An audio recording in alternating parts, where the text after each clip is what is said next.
Once again, thank you everyone for joining us this afternoon. And I think it'd be fair to say that it's a pretty big afternoon when it comes to the history of football on digital platforms, because today RealFevr, a Portuguese tech startup company, will announce the launch of the first ever officially licensed NFTs containing match footage on blockchain. Now, you'll hear more about RealFevr and the product in just a moment. You'll also get to meet the RealFevr NFT launch ambassador. Firstly, however, just to say that you can record this meeting if you wish. And at the end, there'll be a Q&A session as well for those who would like to ask a question. Just state your name and the name of the publication, and we'll get going on that. So I'm delighted to introduce the first guest of this launch event here today, and that is the CEO of RealFevr, Fred Antunes, who's also in Lisbon right now, even though he's used to traveling the world. Fred, let's get down to it. Let's get the ball rolling. It's a huge day for RealFevr today because you're launching the world's first ever officially licensed NFT football videos. Tell us exactly what is happening today and what fans around the world can expect. Yes, first of all, thank you very much for all being here, and good afternoon. I think this is one of the milestones that we have working hard in the last couple of months. And of course, I'm really excited and really looking forward to what we are going to deliver to the community. Above all, what we tried out to give to everybody was a delightful and beautiful visual and immersive experience while interacting with the moments.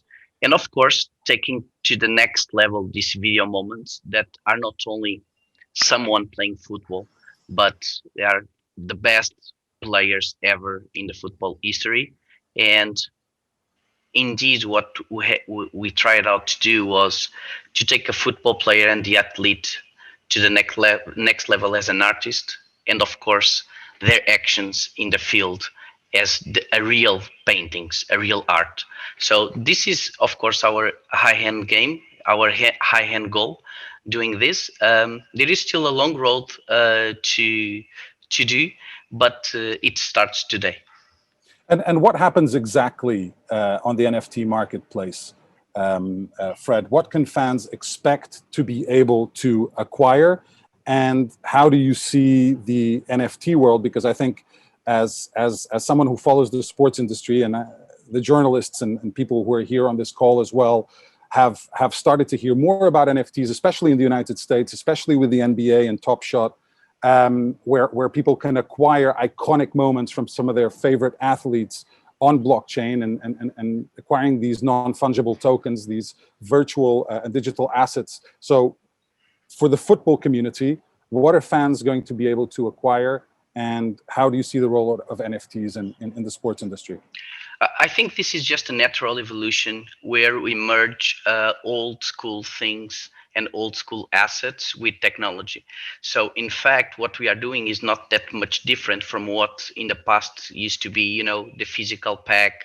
You used to scratch the pack open and get some pictures, right? That you could put in your phone, in your desktop, or whatever you would like to do. What blockchain technology helped us to enable was, first one, to distribute this in a global perspective and not just in a local perspective. And second one, to give transparency to the whole community that in fact they are buying something that is very auditable, and everybody can understand how many packs will be, how many moments, and it's not possible to change the rules after we print, basically. So in the end, it will be digital packs once again, and that packs, instead of a traditional printed picture, what we will deliver is a video moment. So you buy the pack, you open the pack, you watch the video moment, and you collect the ones from your favorite players.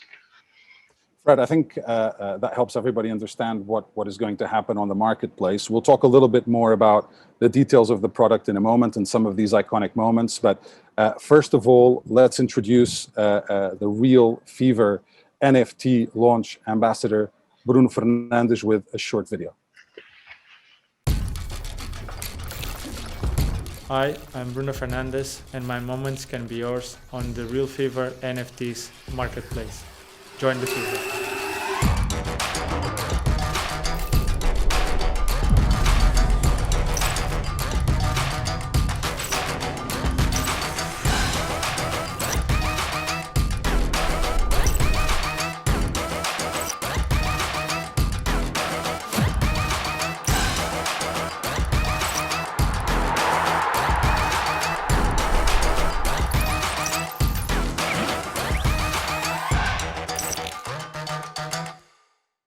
All right, there it is. Bruno Fernandes, the RealFevr NFT launch ambassador. Bruno, boa tarde. It's fantastic to have you on here today. I know it's been a busy day for you because you actually had your first pre-season training back at Manchester United after your well-deserved break. One of the moments that fans will aim to acquire is this fantastic goal you scored in the Portuguese League in the 2017-18 season. We'll get to that goal in a minute, but first of all, as a player who has a global footprint, especially on digital media these days, what does it mean to you to know that this goal and other moments from your time spent at Sporting, where you scored over 60 goals and you really were shining as one of the top midfielders in Europe, what does it mean to you to know that fans can acquire these moments and become closer to you as a player? So, hello everyone. It's nice to be here with all of you. It's a pleasure. About what we're talking about is, I think is fantastic. You know, you can see now in the new world, the kids, they want to have a cell phone, so they would like to have everything on their cell phone. Will be important for them. Carrying on that videos everywhere they go, they have the chance to have that close to them, you know. And I think for us as a players, the most important is have the chance to be closer from the fans. You know, the digital platforms now is about helping that. Social media, everything we try to show a little bit more that what we do, who we are, the way you eat, the way you sleep, the way you rest, and everything. And I think this what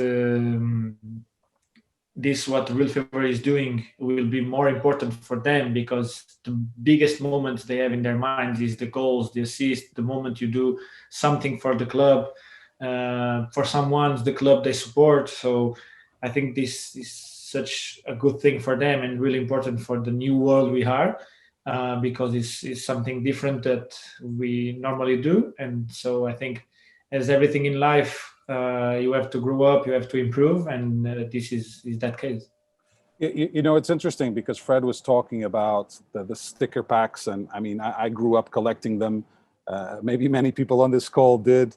I also had posters of some of the world's top players on my walls, and these days you don't see that as much because, like you were saying, and rightly so, kids are interacting everything with their mobile phones, with their computers, so they have everything that they own there.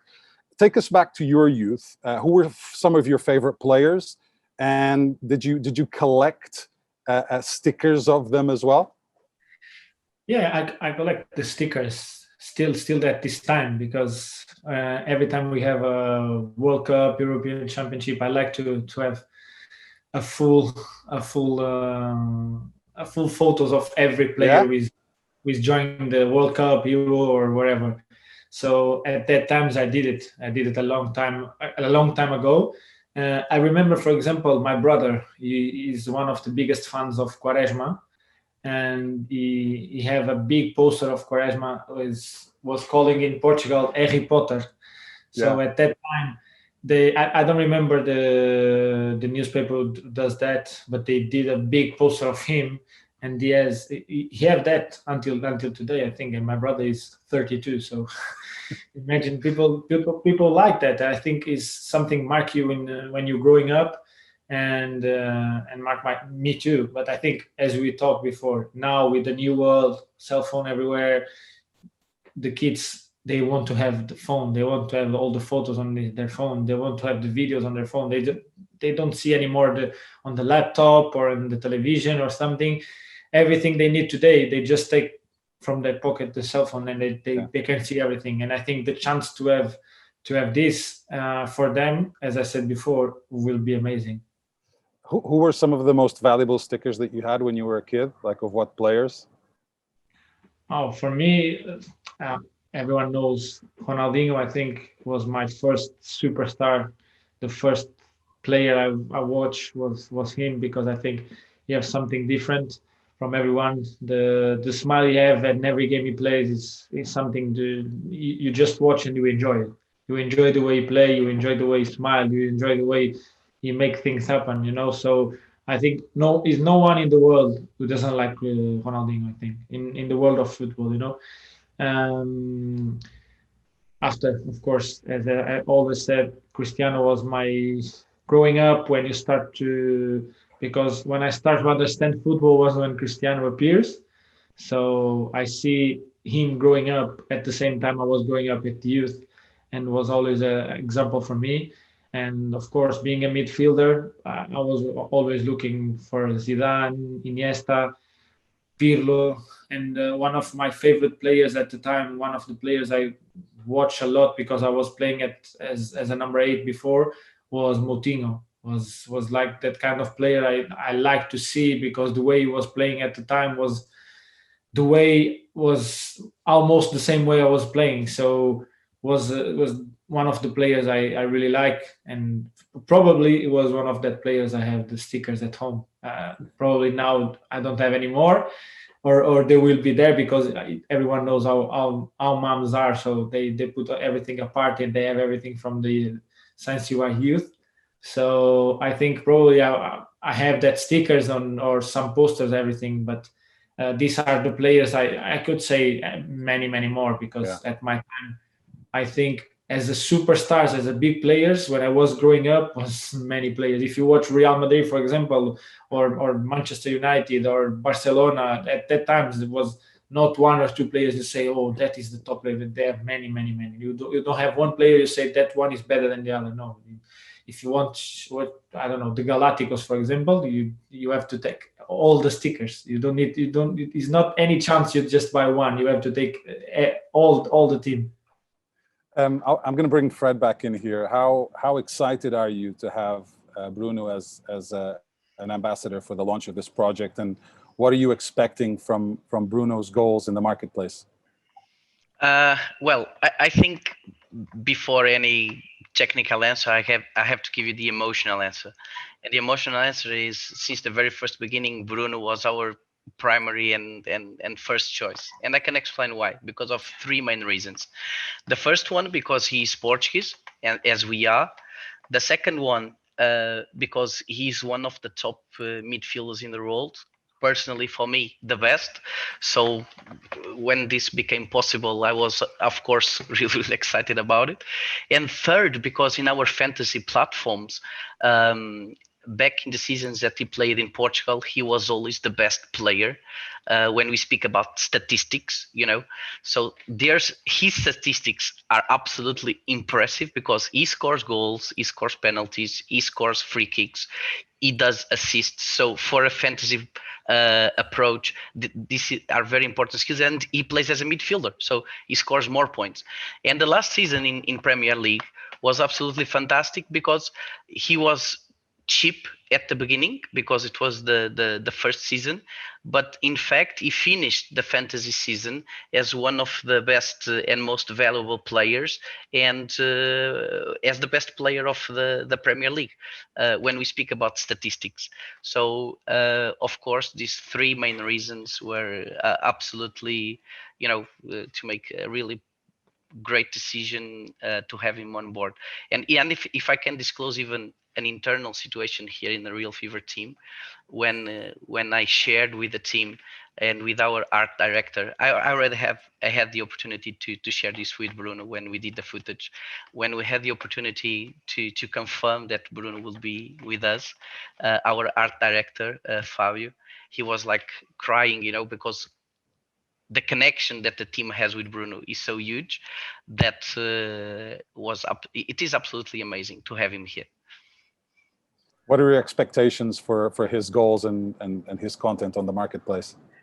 I think besides the role that already knows Bruno and his talent, what I really expect is to reach much more people, distributing his talent to much more people.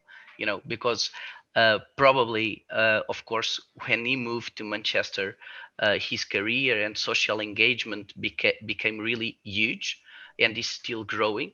But I think what he have done in Portugal and in Sporting, it was absolutely impressive, and it was the runway that was enabling the possibility to move to Premier League. So this moment, I think they, besides the value, the intrinsic value they have, will be able also to tell the story of Bruno and to give that possibility to the fans. Bruno, Fred was just talking about the runway that you had at Sporting to reach a club like Manchester United, such a big club around the world, Premier League, the #1 club competition on the planet domestically. How did your life change on and off the pitch when you went from Sporting to Manchester United, and you had the added attention, the added spotlight, and the added pressure as well? Oh, I think everyone knows in Portugal there's a lot of pressure when you play in a big club. Obviously, the standards are different because this club is at the level at the world is bigger. So is such a difference, because in Portugal you have the press from your country, and more or less is that. When you come for this club, you understand you are playing for all entire world. Everything you say, everything you do, comes everywhere. Doesn't matter where you are playing here, if you are playing Champions League or everywhere else. Everything you do or everything you say will go everywhere. No chance every newspaper will take everything you said to have something from the players or the staff or anything. So I think the pressure and the responsibility is the same, because I think you have to have the same pressure on you and the same responsibility wherever you play. Doesn't matter if you play for a bigger or smaller club. That has never to change on my mind. Of course, people probably can think the opposite, but on my mind has to be always 100% in wherever I play. Of course, as I said before, we know the standards of the Premier League are really high. The difficulty of the Premier League is different. Playing regularly in the Champions League, have the chance to play for big trophies. It's changed a lot, and you have to improve, to change your mindset, to be prepared to play in 3 days, to have more games, more intense, more games in a season. But personally, don't change anything. My life's still the same. I'm a quiet guy who likes to stay at home with family. So basically, it's been the same. The only thing probably changes, more people are searching from you, want photos, autographs. What I see in Portugal, for example, is when I was playing Sporting, just the people from Sporting come to take a photo with me. And now it's a little bit different, because people from Benfica or Porto, they're saying like, no, now he's not anymore a player from Sporting, so we can take a picture with him. So that is the only change in Portugal. But this is normal. It's football. It's fans. They are like that. It's the passion talking louder than everything. But the most important for me is, as a player and as a person, is keeping the same levels I have done before, and the same attitude as always. One of the most valuable moments in this NFT series is yours. It's actually the most valuable of the first drop, so of the first series that will be available on the marketplace. It's a unique moment, a goal you scored for Sporting. Let's take a look at that goal, which is, as I said, the unique moment on the RealFevr NFT launch. Drop one.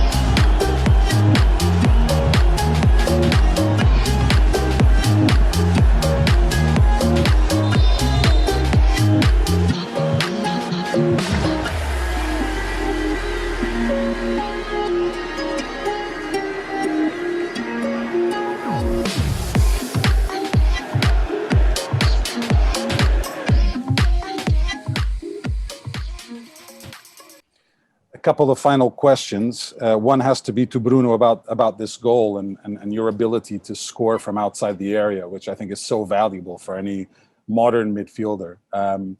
Talk us through this goal and how much you practice these shots from outside the area. So this goal is something happens really quick because I think I open the game, I play the ball to Gelson or to Acuna. I think I have the pass before to Acuna, then and after I stopped because at that moment was we was playing with two strikers, two wingers, was a little bit taking a little bit of risk. So I was more an older midfielder, and so when the ball started to go forward, I stopped. But at the moment I saw the cross and I saw the ball going short, I just attacked the second ball, and after is that it has to be your instinct, when I go to the ball and I control it to cover the ball from the midfielder, and after is instinct, the ball is coming down perfectly, and you have to try it. You have to strike the ball well, and luckily for me it was a goal. I work a lot on this kind of shots from the outside of the box, because I think as a midfielder sometimes you don't have many chances to go inside of the box, or you arrive at the same some point. Some teams drop a lot and you have to have someone who can shoot from outside, and I think for a midfielder it's important to have that capacity to shoot, and so I work a lot since the youth in Boa Vista. But I think the main point was when I start to make many shots in Udinese with a technical coach who helped me a lot and make me be better on my shooting, but having more precision, not trying just shooting, just trying. Sometimes I train without goalkeeper, with just a cone or a post between the post, and the ball has to go every time there. Just a small gap, and you have to put the ball every time in the same place. And that helped me to understand. Sometimes you have to shoot with power, sometimes with technically. You have to understand the moment, the place you are, and everything. And I think he was really important on my shooting practice. Thanks for that, Bruno. I think it's really interesting to hear they say repetition is the key to perfection, and it's always interesting to hear the extra work that players put in training, so then they can replicate those moments in the match, and for it to come naturally and by instinct, like you said. Final question for Fred. We've talked a lot about Bruno, obviously, but there are goals for many other superstars that will be included in the RealFevr NFT marketplace. Down the road, I believe you'll have Cristiano Ronaldo's first ever goal scored for Sporting. You have goals from Di Maria, Falcão, James, Hulk, Deco. So tell us about the kind of videos and goals and moments that we'll see, and how valuable they are and how important they are for the global football community. Yeah, well, regarding to the way that we deliver this, as I said, there will be 3 different packs. So there will be the basic, the rare, and the super rare. The basic will have only 3 moments. The rare will have 4 moments, and the super rare, it will have 5 moments. And of course, the drop rate will change from the basic to the rare, and the rare to the super rare. Regarding to the NFTs classes itself, there will be 5 different classes. So the common, the special, the epics, the legendaries, and the uniques.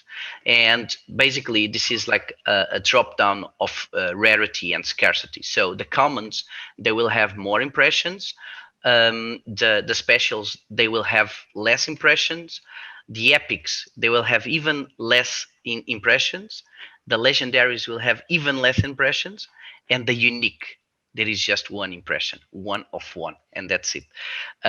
What we tried out inside the RealFevr was, the way that we can curate this data, these videos, and classify them based in three different approaches. The first one, the cruciality of the moment, if it is a moment that happens in a regular game, or if it is a moment that wins a trophy, for example.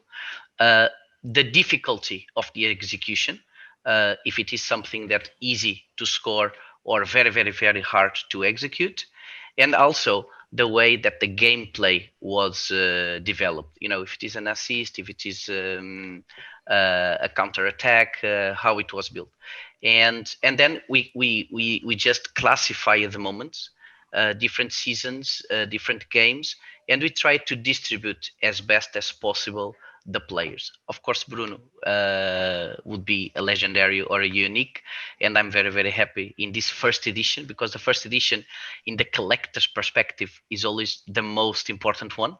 So in the first edition of this RealFevr packs, the unique will be of Bruno. Fred, we're looking forward to seeing all the moments that will be made available on the RealFevr NFT marketplace.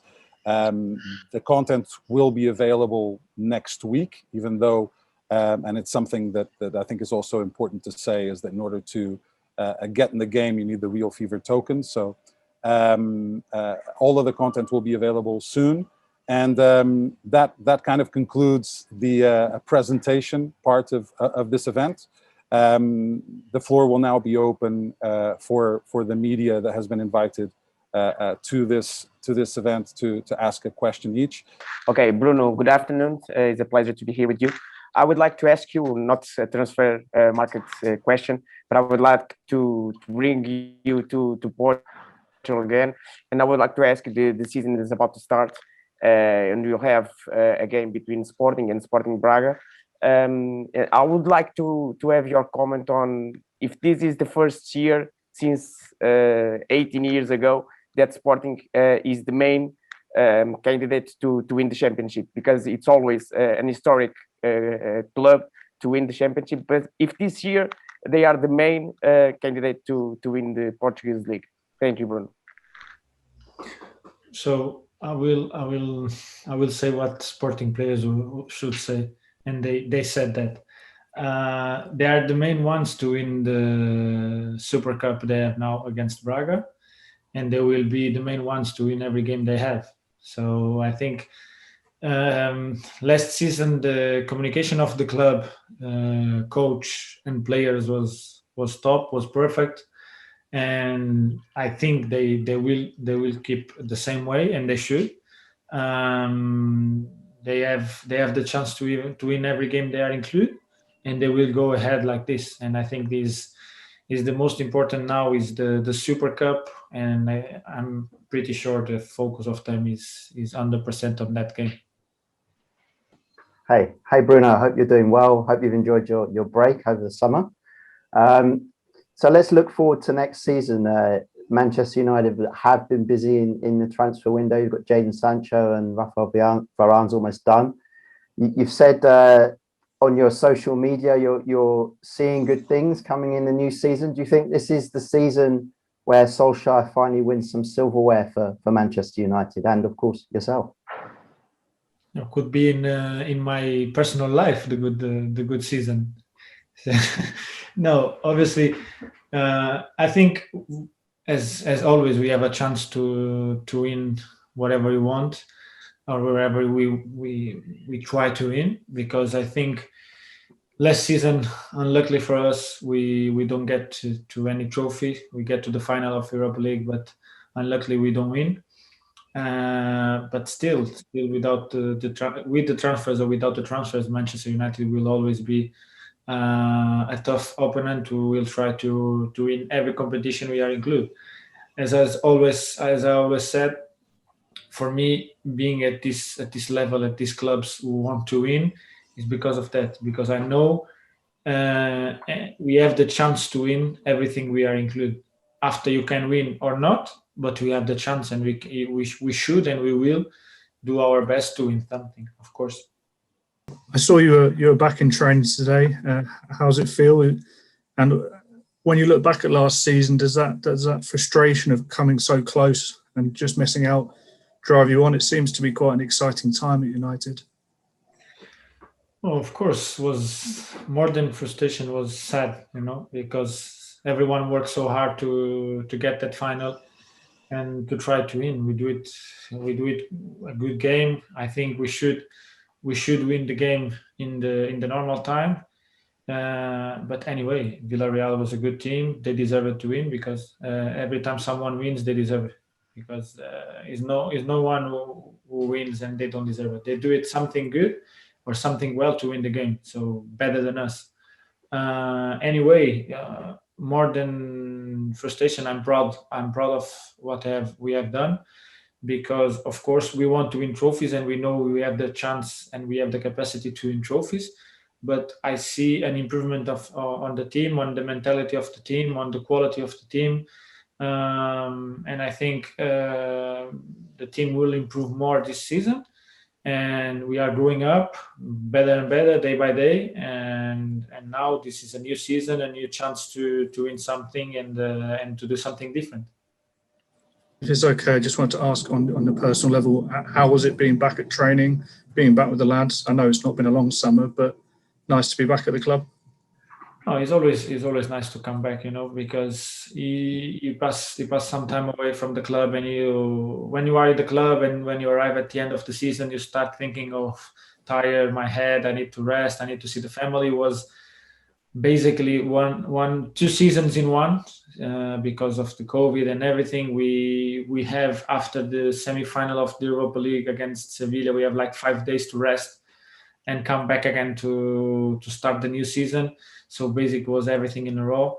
But it's always good to be back. It's always good to see the lads again and have the chance to training with them.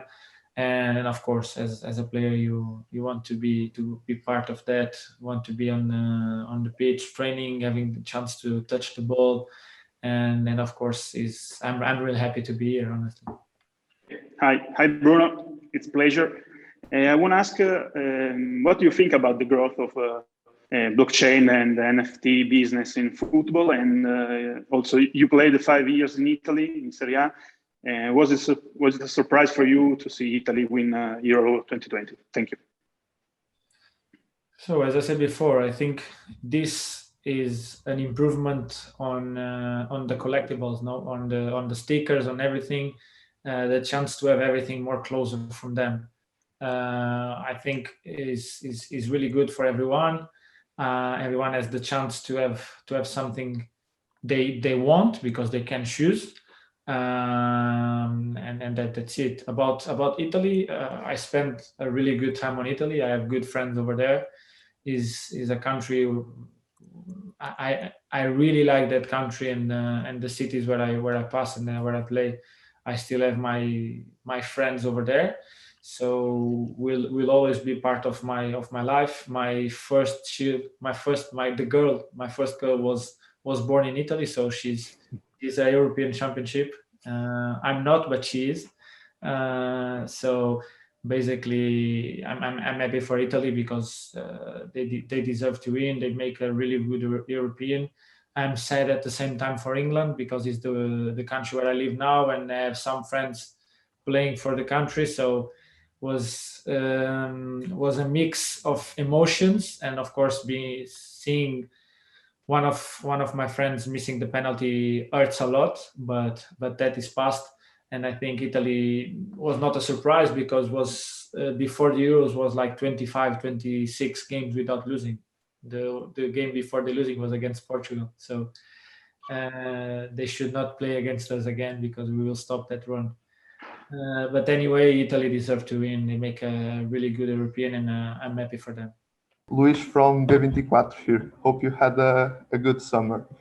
In terms of these RealFevr and NFTs, I would like to ask you what was the best goal you scored for Sporting that you would like to see on this platform? Thank you. So the best goal for Sporting, I could say Sporting has scored many good goals. I think many beautiful goals. When I arrived straight away, I think my 4-5 first goals at Sporting probably was everything outside of the box, some good goals. So basically, I have this goal we show now against Portimonense. I think is one of the most difficult ones I score. We have the goal against Guimarães. Was my first goal at Sporting. Was a really good goal. Against Estoril at home, a free kick, really nice free kick. I have the goal at the same game. I scored 2 goals against Guimarães. Also, the second one is a good one. Against Feirense in the Cup of League, I scored a beautiful goal. In the league, I scored a beautiful chip on the keeper. So the goal against Portimonense, also the first one, not the second we see, but the first one is also a chip. Is another one really beautiful. I think at Sporting it's difficult to choose one because I scored many beautiful goals at Sporting. My first season was really good on that sense, on beautiful goals and amazing goals. So it's difficult to choose one. Yeah, Bruno, I think you scored 30 goals in your second season at Sporting, like 63 in 3 seasons, if I'm not mistaken. So I think there's plenty to choose from. Any questions for Fred? Fred, I would like to ask you, I assume my ignorance in this business area, I would like to ask you, yeah, I can buy this bundle of videos, let's assume it's like this, and can I sell it later? How can the market, how can we manage this question in times of market? Yes, thank you for the question. It's a very good question. So basically, after you open the packs and you collect your moments, there will be a marketplace where you can sell and buy, basically trade with other users globally. You can buy and sell that moments. So if you don't like some of them, you sell them, and then you can buy the ones that you most appreciate. It is something very similar, technically speaking, to old stickers, and you'll put it on sale, for example, on eBay or in Portugal or in OLX or something like that. Basically, what we are doing is to create a new marketplace where you can trade with much more people, much more direct, and faster these NFTs, and you can have them in your mobile phone, as Bruno said, or in your desktop wallet. So it will be very, very easy to trade them and to check the ones that you most like. Just a small question. At any time I can collect it like money if I want to sell it and give up on this type of collection. I can collect my money. Is it possible? Well, basically everything is managed by the Fevr token. So the Fevr token becomes like the credit that you use to interact with the Fevr ecosystem. So with that credit, you can buy packs, you can buy and sell the NFTs, and much more things in the future also, because we are going to integrate the NFTs with our fantasy platforms. So they will have much more utility than just in a collector perspective. But besides that, yes, the Fevr is, of course, is a digital asset issued by a blockchain, and as long as you have someone interested in the token, of course you can sell it. That's an honor for me to take part in this conference. This is really incredible. I would like to ask Fred, what are the plans of the team to expand RealFevr to global market in terms of other Premier Leagues, because now it's concentrated on Portugal with amazing Portuguese players, and the team are from Portugal. So how the team and Fred especially want to acquire like American market, Asian market, other European markets and football leagues? So that's the question, and thank you very much for attention. Yeah, thank you for the question. I think in terms of strategy, most important thing is already today here, because have the privilege to have Bruno on board. I think it could not be better than any other strategy that we could design. Regarding to the internationalization, once again, I never focused myself in the competitions. I focus myself in the players. And for me, if a player is playing in Portugal or in England or in Australia or in Brazil, as long as the talent is there, the goal can be beautiful as long as it is in the football field. Of course, the value can somehow be different because, of course, the difficult of the execution in such a difficult competition as Premier League. Probably if Bruno will try to do a goal like this in Premier League, eventually the defenders could play better, but that will be even more beautiful when he does that, and he already did it in Manchester, right? So yeah, I think players are much more important than specific competitions. So I'm always looking for that beautiful moments instead of specific competitions. Fred, thanks a lot. I'd like to share my appreciation for everybody who's been on this virtual launch event for the RealFevr NFTs. Exciting times ahead for RealFevr. Exciting times ahead also for Bruno to find out who's going to get his unique moment in the first drop, and also as he prepares for the upcoming season at Manchester United. Wish you all the best, Bruno. Thank you so much for taking the time to be here with us today. Stay safe, you and your family. Best wishes from your home country of Portugal, and I'm sure we'll see you soon shining on the top European stages very, very soon. Fred, I don't know if you want to say any final words from your side to close the event.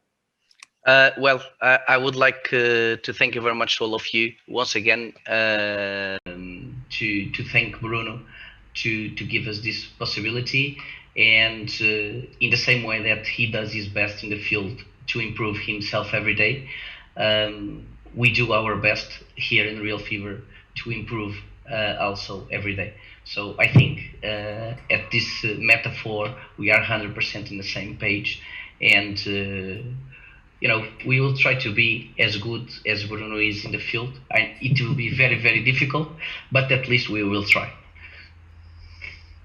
Bruno, I'll also give you a chance to say a goodbye. I don't want to be rude. No, thank you for everything. It was nice time spent here, and I hope everyone has enjoyed it. And thank you again for ask me and choose me as an ambassador for RealFevr.